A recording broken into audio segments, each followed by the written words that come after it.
समीर बहुत गहरी नींद में था, इसलिए उसकी आंख नहीं खुली। नितिन डर के मारे सो ही नहीं पा रहा था, क्योंकि उसके बगल में ही आर्यन का मृत शरीर रखा हुआ था। लेकिन आर्यन के मृत शरीर से ज्यादा उसे डर किसी और ही बात का था।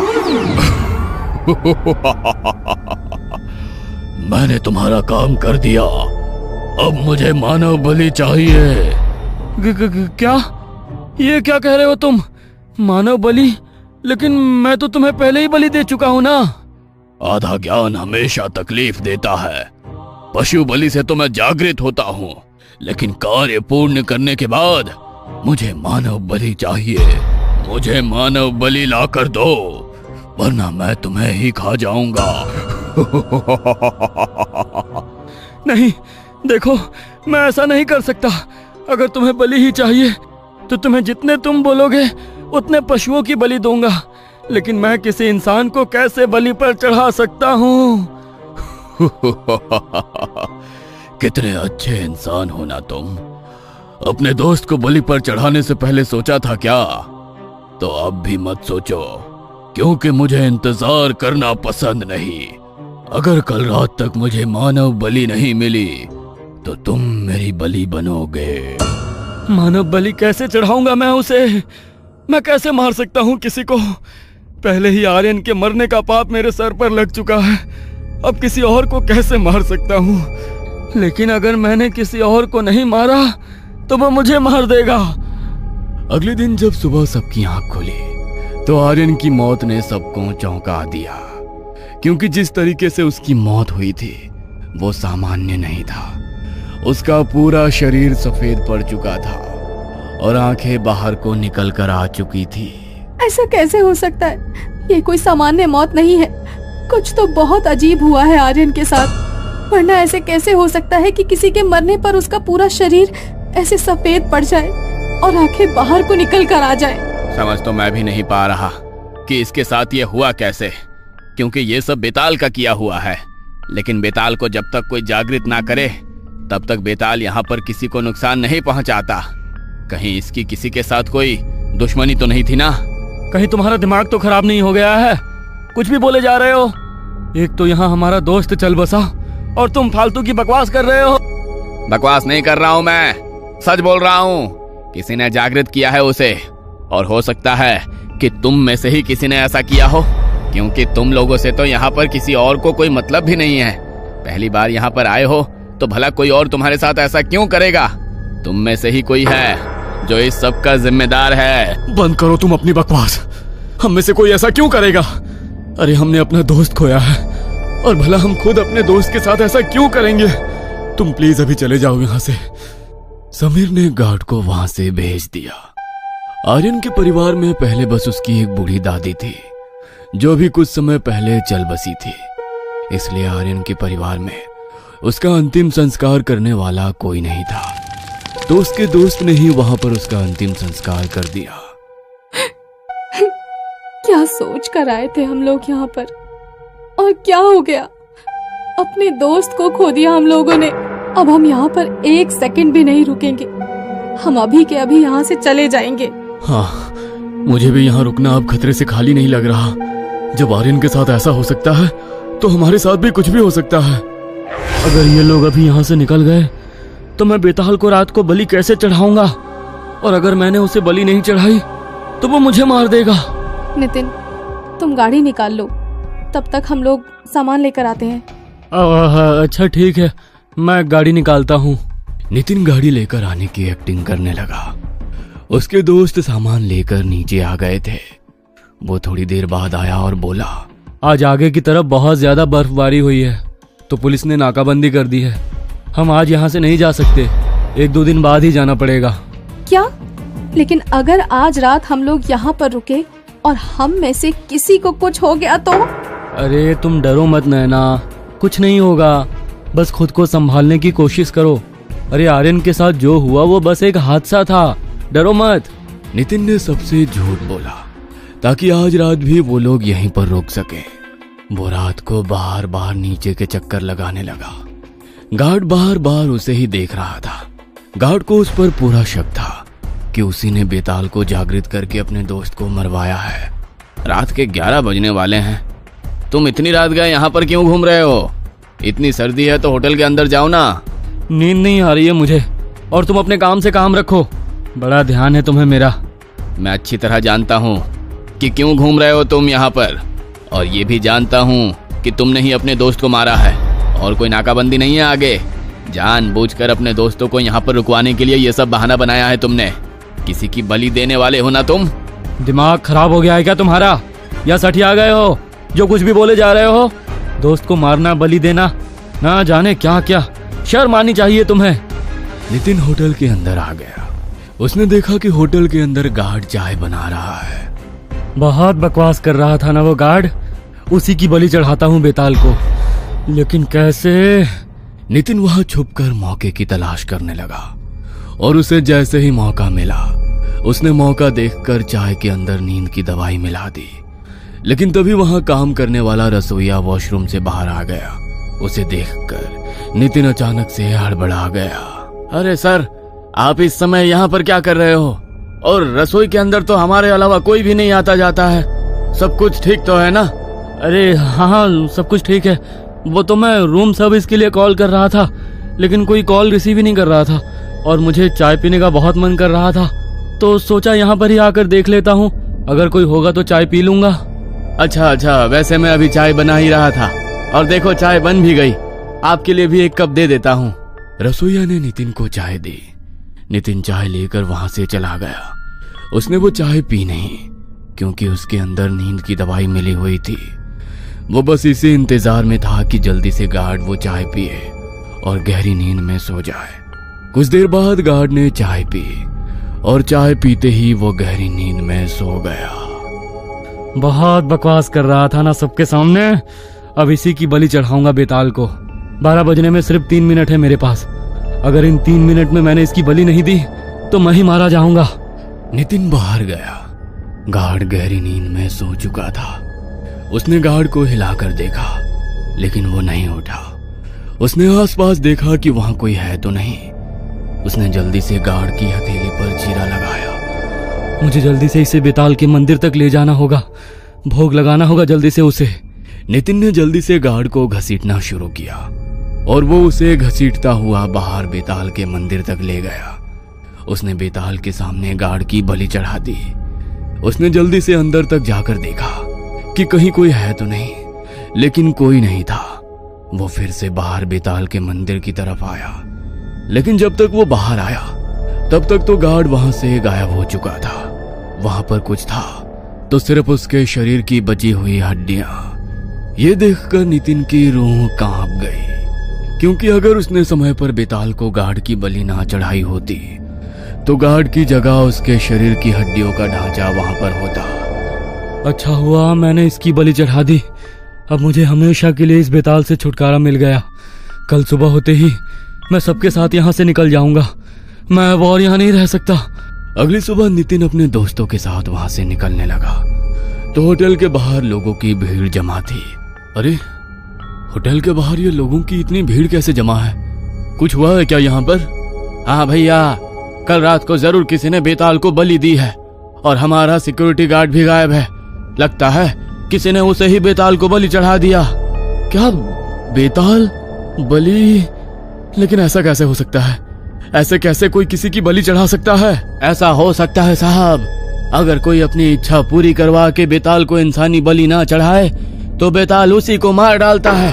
पहले आपके दोस्त की जान गई, और मुझे तो लगता है आपके दोस्त की जान बेताल ने ही ली है, और जिसने भी ऐसा किया उसी ने अपनी जान बचाने के लिए कल रात को बेताल को मानव बलि चढ़ाई है। क्या?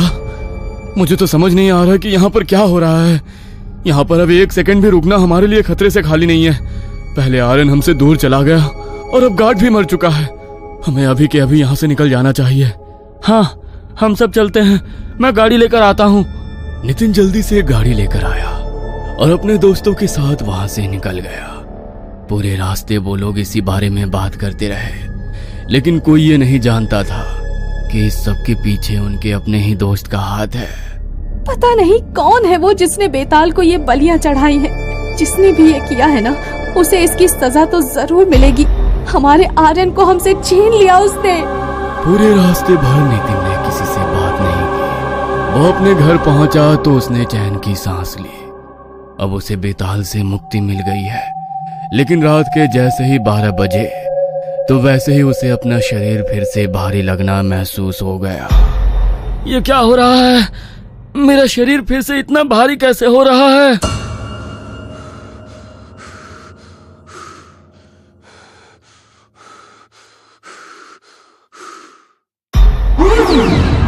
वो उसके कमरे में लगे सीलिंग फैन से उल्टा लटका हुआ था और मुस्कुराता हुआ नितिन को ही देख रहा था। मेरी बलि कहाँ है? बलि तो मैं तुम्हें दे चुका हूँ। कल रात को ही तो मैंने तुम्हें गार्ड की बलि दी थी। कहा था ना मैंने, अधूरा ज्ञान बहुत भारी पड़ता है। एक मानव की बलि नहीं चाहिए मुझे, 11 मानव की बलि चाहिए। 12 बज गए हैं, आज की बलि दो मुझे। क्या? आज की बलि? मैं अचानक तुम्हें कहां से बलि लाकर दूं, वो भी मानव बलि? देखो, मुझे थोड़ा समय दो, मैं कल सुबह तुम्हें बलि दे दूंगा। तुम्हें पता है ना, मुझे इंतजार करना पसंद नहीं। बलि तो मैं अभी ही लूंगा। अगर किसी और की बलि नहीं मिली तो तुम हो ना। डर के मारे नितिन का शरीर पूरी तरह पसीने से भीग गया। तभी उसके दरवाजे पर नॉक हुई। लगता है कोई आया है। दरवाजा नहीं खोलोगे क्या? भैया, दरवाजा खोलो ना। मुझे पता है आप जाग रहे हो। कल मेरा मैथ्स का टेस्ट है, प्लीज थोड़ी हेल्प कर दो ना। नहीं, तुम जाओ यहाँ से। मेरी तबीयत कुछ ठीक नहीं है और एक टेस्ट में कम नंबर लेकर आओगी तो कुछ फर्क नहीं पड़ेगा। जाओ यहाँ से। अरे, छोटी बहन है तुम्हारी, ऐसा क्यों करते हो? जाओ, जाकर दरवाजा खोलो। तुम्हारी बहन इंतजार कर रही है तुम्हारा। नहीं, देखो प्लीज नहीं, ऐसा सोचना भी मत। वो मेरी बहन है। कोई बात नहीं, अगर तुम दरवाजा नहीं खोल रहे तो मैं ही खोल देता हूँ। नहीं। बेताल पंखे से उतरकर सीधा दरवाजे की तरफ दौड़ा। उसने दरवाजा खोला। रिद्धि।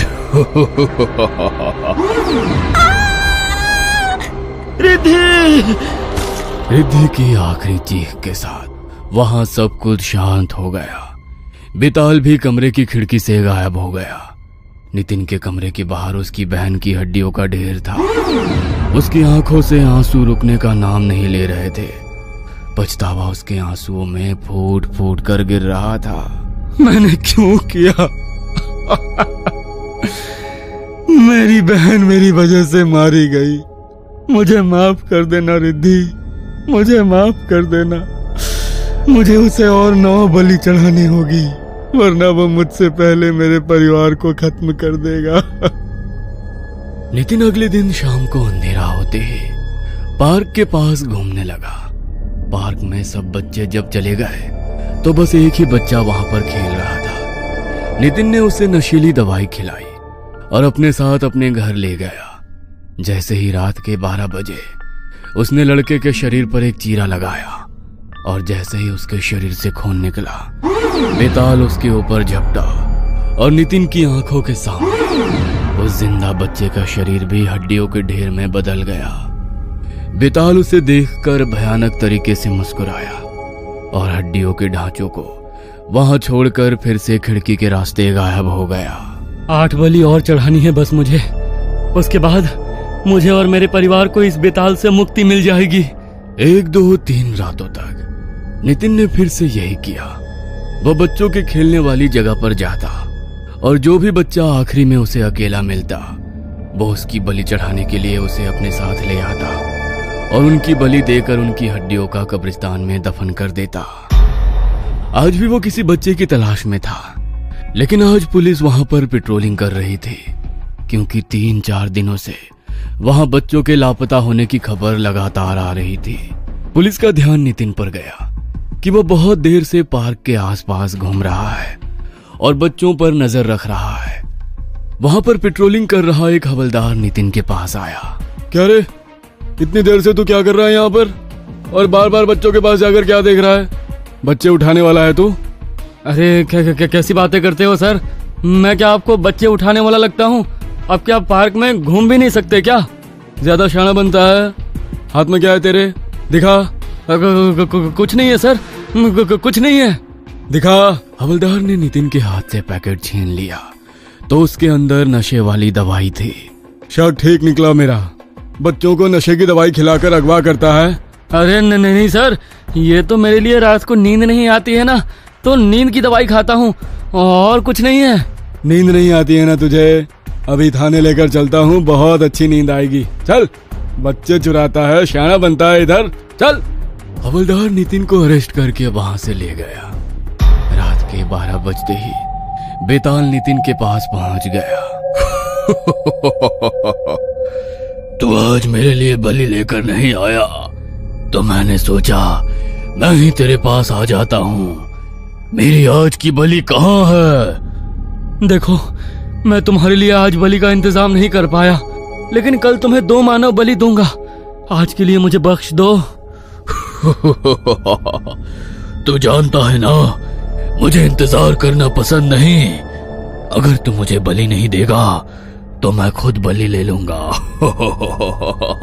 नहीं, देखो तुम ऐसा नहीं कर सकते।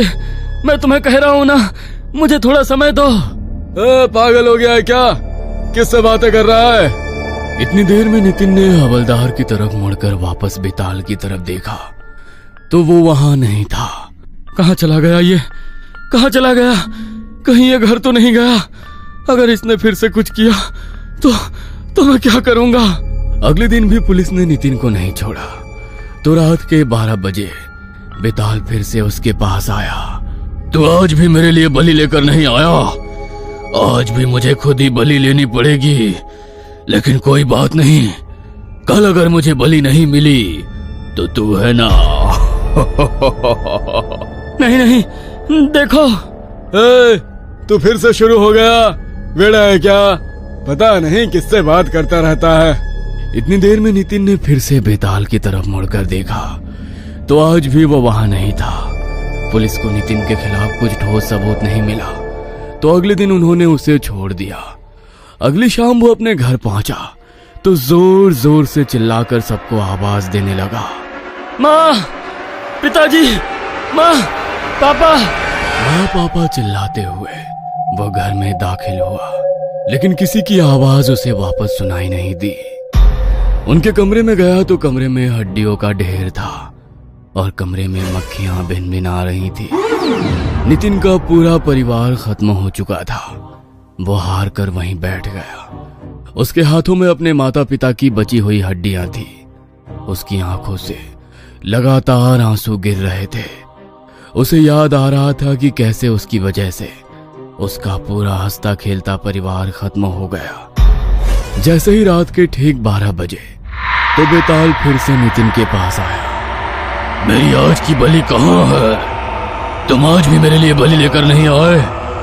मैंने तुमसे कहा था मुझे ज्यादा इंतजार पसंद नहीं। अब मैं किसकी बलि लूं? अब तो तुम्हारा पूरा परिवार भी खत्म हो गया। अब तो सिर्फ तुम ही बचे हो। मुझे मार डालो तुम, मेरी बलि ले लो तुम और मुक्त कर दो मुझे इस बोझ से। अपने पूरे परिवार को खत्म कर दिया मैंने। मुझे जीने का कोई हक नहीं, कोई हक नहीं। बेताल नितिन पर टूट पड़ा और कुछ देर बाद नितिन की आखिरी चीखों के साथ सब कुछ शांत हो गया और उसके पूरे घर में कुछ बचा तो बचा सिर्फ उसके पूरे परिवार की हड्डियों का ढेर।